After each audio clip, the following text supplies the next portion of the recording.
Bwana, klabu ya wekundu wa Msimbazi Simba imeteuliwa kuwania tuzo ya klabu bora barani Afrika ikiwa pamoja na timu 10, huku Shomari Kapombe Baba Esther naye akiwania tuzo ya mchezaji bora 2025 kutoka ndani ya klabu ya wekundu wa Msimbazi Simba. Tuko na mwenyekiti wa tawi la Karume, Unstoppable Wakili Msomi. Kwema ndugu yangu? Kwema kabisa mzee. Uko vizuri kaka? Niko vizuri. Naona unazidi kung'aa. Kwa Simba, mwenendo wa Simba lazima kidogo kama mweusi unakuwa mweupe. Simba, nataka tuanzie hapa sasa. Umezipokeaje taarifa za klabu ya wekundu wa Msimbazi Simba kuwa moja ya klabu kati ya vilabu 10 vinania tuzo ya klabu bora 2025? Kwanza nimezipokea vizuri.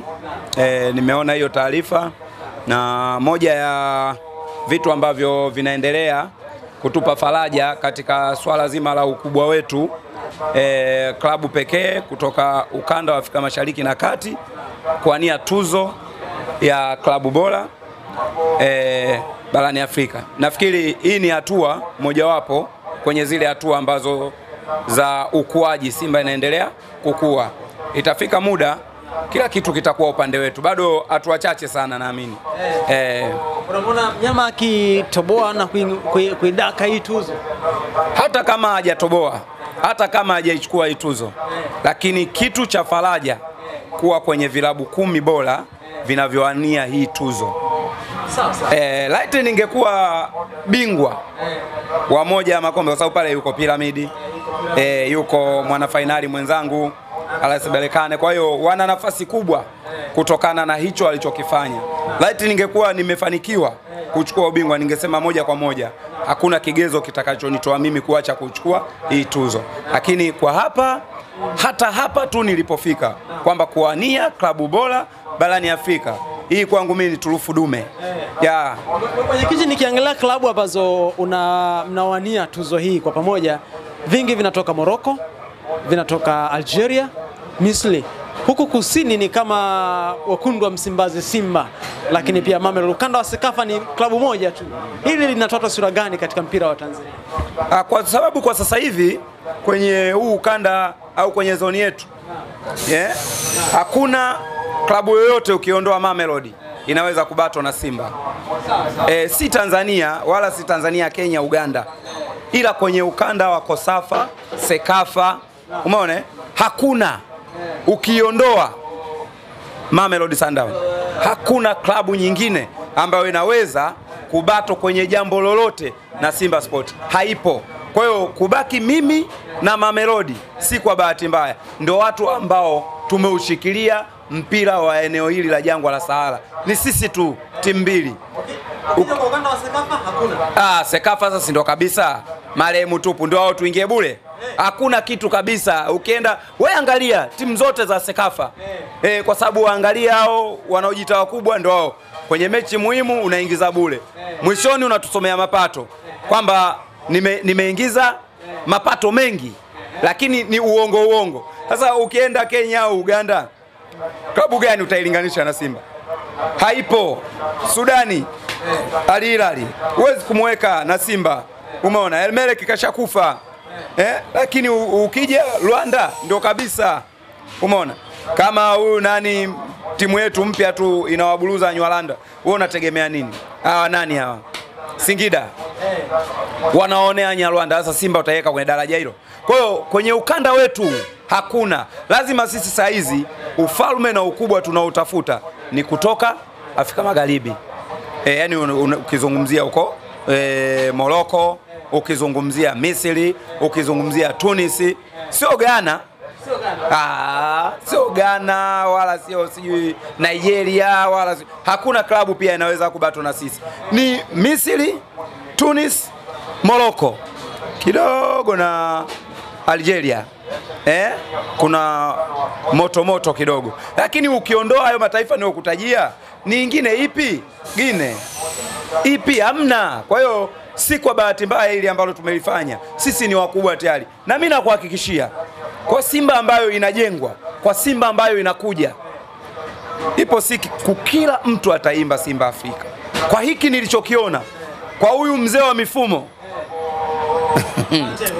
bwana, ujamaa na balaa. Unajua watu tumezoea kuwaona wakina Louis van Gaal wakitembea na mavitabu yao yale na mabuku wanasoma wanaandika. Tumewazoea kuona akina Pepe wakiwa na laptop vyao, sijui umenipata, wanasoma, lakini mifumo yote kaiweka mikononi, kaiweka mabegani, kwa hiyo akisahau tu anaangalia kwenye mwili wake wapi na badili, sijui unanielewa. Ndio kitu ambacho dunia ipo kiganjani sasa hivi. Pantev kaleta dunia ipo mwilini, sijui unanipata. Mwili mzima ana tattoo, watu hawajua tattoo, kumbe ile ni mifumo, sijui unanielewa. Kwa hiyo si jambo la bahati mbaya ukiangalia mtu aliyekaa na hii timu wiki mbili na hiki kitu ambacho kinaenda kuwakuta watoto kilichowakuta kule na hii Jumapili. Kwanza kama mwana Simba wewe upo alafu hujakata tiketi unabaki nyumbani, sijui unawaza nini. Ni siku ya sherehe, ni siku ya furaha. Na semaji anakuambia ni siku ya Simba Day kwa Pantev. Vitu vinavyoenda kutokea, vinavyoenda kumkuta yule mtoto havijawahi kutokea. Huyu Nsingizini havijawahi kutokea. Sababu sio mpinzani mbovu. Na hiki ndo kinachomponza. Ametuonyesha ujeuri. Ametuonyesha kidogo ujeuri. Ujeuri gani? Na mmemaliza goli 3. Waambie timu nyingine yoyote Tanzania ikacheze naye yule kama anapata hata goli 1. Sio goli 3 tulizopata sisi. Kuna hizi timu ambazo sisi tumeenda kwenye hizi hatua. Hakuna hata timu moja ya Tanzania ingetia mguu alafu ingetoka salama. Sisi tuna daraja letu. Sisi kila mechi unavyokuja ndio tunavyokupokea. Ikiwa mechi ya kuhitaji kukufunga 4, 5, 3, 2, 1, tutakufunga ili tuvuke.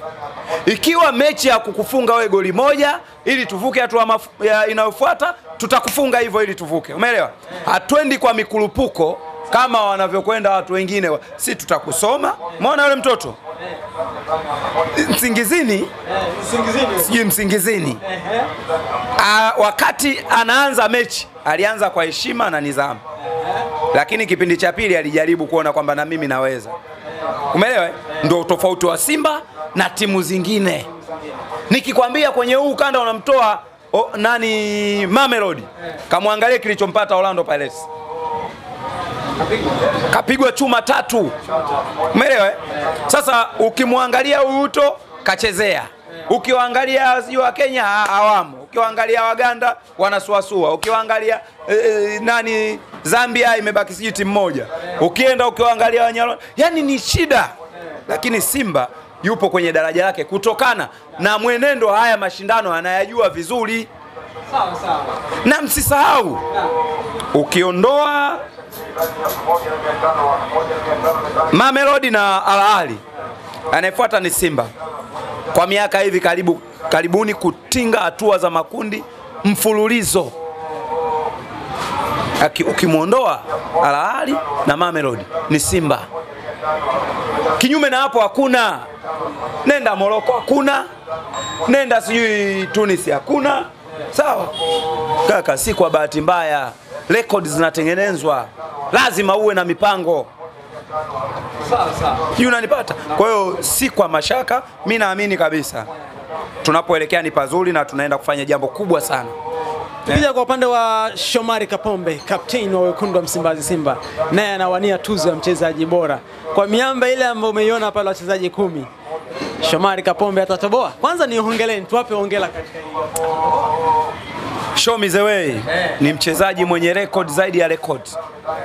Sijui unanipata? Ukiwaangalia wale wachezaji wote anaogombea nao tuzo, kamtafute mchezaji aliyekaa kwenye karia kwa muda mrefu kwa kiwango kile kile, hayupo zaidi ya Shomari Kapombe. Wote wale wachukue.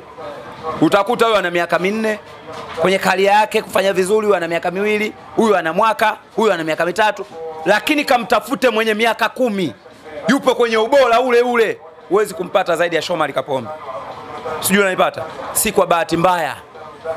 Hii ni kitu ambacho kimetengenezwa special kwa miaka mingi, kwa muda mwingi. Tunajivunia kuwa na Shomari Kapombe. Si kwa bahati mbaya. Anaweza kujilinda, anaweza kujitunza, anaweza kufanya mazoezi ya nyongeza nje ya programu ya benchi la ufundi. Sawa. Unamwona mwenzie saizi kapotea. Tulimlinda, tulimheshimisha. Sisi ndio tunaotaka. Tukitaka hivi tunafanya hivi, tukitaka hivi. Kwa hiyo kapotea si kwa bahati mbaya. Umeona kazi? Sasa tuna kazi ya kumpandisha bwana mdogo na kashapanda yule. Mligo. Ile homa nyingine. Hamna pale timu ya taifa. Timu ya taifa ile mbavu haina mwenyewe zaidi ya Mligo. Nani? Huyu mtoto kutoka kwetu kashaka benchi kashaoza. Saizi anatembea kwa kujificha. Ukimwangalia anacheza yule dogo anatoka Azam anambwela tu. Lazima akachukue Anthony Mligo akachukue namba beki 3 aitendee haki. Sisi ndio wenye mpira wetu Tanzania wa kuusafisha na kuufubaza. Ukiifubaza Simba umeufubaza mpira wa Tanzania. Sawa. Weka muangalie Shomari. Narudia tena. Unamwona Aishimanula saizi? Yuko wapi? Sisi tulikuwa tunaambiwa kwamba tunamweka benchi, tunamfubaza. Yuko wapi? Anacheza? Kashacheza mechi gani? Waliokuwa wanamuulizia kuhusu Simba wako wapi? Mbona hawamuulizii kuhusu Azam? Ukishaisha, ukishafanya madudu, watu wakishakukataa. Sijui unaelewa? Yaani saa hizi zungumzia, yani kutengeneza brandi ni tabu sana. Sawa? Kama wewe hivi. Ukisema nani? Ngwale. Sio jambo dogo. Kamwambie mtu aje akue kama Ngwale. Sawa? Hiyo ndo tabu ya kwanza. Sasa basi kupolomosha ni dakika 0 tu. Unapolomoka, unakufa. Umeelewa? Mimi nakwambia saa hizi kuna mtu alikuwa anavuma kama Jelimulo. Sawa? Yuko wapi? Kwa hiyo kuna vitu wewe unaweza ukajiweka pale na wewe mwenyewe unaweza kusababisha kashuka. Sawa. Mwenyekiti, tuhamie upande wa pili. Mmetangaza viingilio, wapinzani wenu wamesema wao wanakwenda bure ili kuhakikisha ya kwamba timu yao inafuzu kwenda hatua ya makundi. Kila timu ina utamaduni wake. Si tulipita nyakati ngumu zaidi ya hiki ambacho wanakipitia hao, lakini hatujawahi kutangaza bure. Bure huu ni utamaduni. Sawa? Utamaduni wa Yanga wanapenda bure. Sasa hizo washaanza kuulizia maji vipi? Tutapewa bure? Jamani, si wengine tunatoka mbali, nauli mtatutumia? Si washaanza kuulizia mashabiki walioambiwa waende bure. Umeelewa?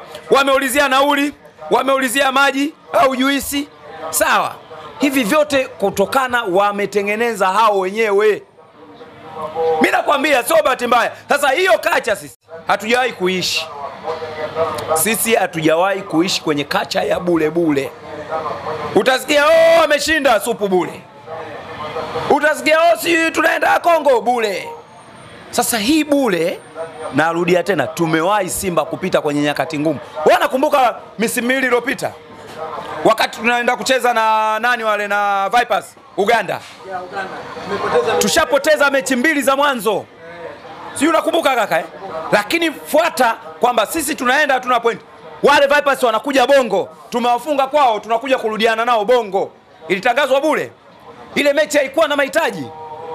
Sijui unanipata Lakini vilitangazwa viingilio na pale ni full house. Unaelewa Tukaja hapa mechi ya maamuzi, tena mechi ya kutupeleka hatua ya nusu fainali. Tuvunje ule uteja wa robo. Tushakula chuma 2, viingilio vikatangazwa. Wewe umepigwa kigoli kimoja na watoto wasiojulikana, unakuja kuweka mechi bure mcheche. Hulali baba mcheche. Kama kutoka utatoka tu. Kwa nini wameka hivyo? Wana hofu hawataenda uwanjani au? Wewe ushawahi wanasemaga bure pale, washawahi kujaza. Hiyo bure yenyewe hawajazi, itakuwa viingilio. Tutakuwa uwanja kama gofu ule. Hawa wanatakiwa watengenezewe kiwanja cha watu 7,000, sio ule uwanja uliotengenezwa kwa niaba ya Simba. Sisi ndo watu wa starehe. Sisi ndo tunaojua nini maana ya mchezo wa mpira. Na ndio maana klabu pekee, narudia tena, kwenye ukanda wetu kuwahi kuchukua tuzo ya mashabiki bora. Sawa, hivi mwenyekiti, ikitokea wekundu wa Msimbazi Simba viongozi wenu wanawaambia mashabiki wa Simba twendeni mechi hii bure, hivi sijui watakuwa wameona nini, lakini sidhani kama itaweza kutokea na mashabiki, kwa sababu tupo kwa sababu ya kuichangia timu. Hatutofurahishwa na hicho. Mnapewa ofa, hamfurahii mchungaji? Kama hiyo ofa, wewe nikwambie, sisi tutakuwa tayari tukishalichukua siku kombe lile, mashabiki njooni bure muangalie kombe lenu kwa Mkapa au popote pale, sijui umenielewa. Tuko tayari, lakini kipindi hiki ambacho tunahitaji kuipambania Simba na kuijenga, waweke viingilio tena. Kama inatokea mechi nyingine ya fainali kwa Mkapa, kiingilio 20,000, kiingilio 30,000, kiingilio 50,000, kiingilio 700,000, sijui unanielewa. Saizi ninapokuambia kuna tiketi zile za platinum zimeshakata, Tanzanite zimeshakata. Sasa wewe fainali ya klabu bingwa inatokea pale kwenye dimba la Mkapa, Tanzanite inawekwa 1,000,000 au 2,000,000. Wewe unatengeneza tiketi zitadumu? Sitaisha, kwa sababu sisi ni utamaduni wetu kulipa. Sawa. Umenipata? Hawa watu ambao wamezoea bure bure, hii legacy wameitengeneza wenyewe. Na ndio maana sio kuomba. Yaani unavyoona sisi wenyewe ni Cuba tosha. Unavyoona wale walokuja siji kuomba, tunaomba tuingie bure. Viongozi watufikirie. Viongozi ndio wamewatuma wale waje waongee na vyombo vya habari. Viongozi ndio wamefanya mpango wa hii mechi kufanya bure. Kwa sababu wanajua sasa kiweka kiingilio, mashabiki wao hawana utamaduni wa kuingia uwanjani. Lazima ule uwanja ungekuwa mweupe. Kwanza wamenyukwa, pili hawana utamaduni wa kuingia uwanjani, tatu washabiki wa Yanga wana hali mbaya, wasingeweza kuingia uwanjani. Sawa. Kisha nataka tumalize na hili. Zungumza neno moja kwa mashabiki wa Simba kuelekea mchezo dhidi ya Nsingizini Hotspur. Hii ni mechi ya maamuzi na hii ni mechi tusichukulie poa. Sawa, tumewahi kupita kwenye nyakati ngumu dhidi ya Yudi Songo. Sijui unanipata haikuwa bahati mbaya. Tulijiamini tulipoenda Msumbiji, tukatoa bila. Tukarudi hapa mapema tu wanapata goli wale watoto. Baadaye tunakuja kusawazisha jioni 1-1 tunaenda sisi nje. Lakini haijakomea hapo. Jwaneng Galaxy walikuja hapa tukiwa tunaongoza, tumetoka kwao, tumewapiga kamba 2-2. Sawa, tukaja hapa kipindi cha kwanza tukapiga goli la 3, zikawa 3-2. Sijui unanipata? Wale Jwaneng Galaxy kipindi cha pili walivorudi, Simba tuko majukwani tunadai mpira mzuri. Wale watoto wakageuka, cha kwanza, cha pili, cha tatu. Mechi inaisha 3-1. Tunatoka nje ya mashindano. Wewe kama mashabiki wa Simba, usije ukaichukulia kwa wepesi kwa namna yoyote hii mechi ya Jumapili. Tumedumbukiza mguu mmoja ndani, tunahitaji kudumbukiza miguu yote miwili. Dakika 90 za kipindi cha pili zipo kwenye dimba la Mkapa. Mwana Simba kata tiketi, twende tukaisapoti timu. Mambo ya bure waachie hawa bure. Vitu vyao vinaenda kibure. Shukrani sana. Asante sana.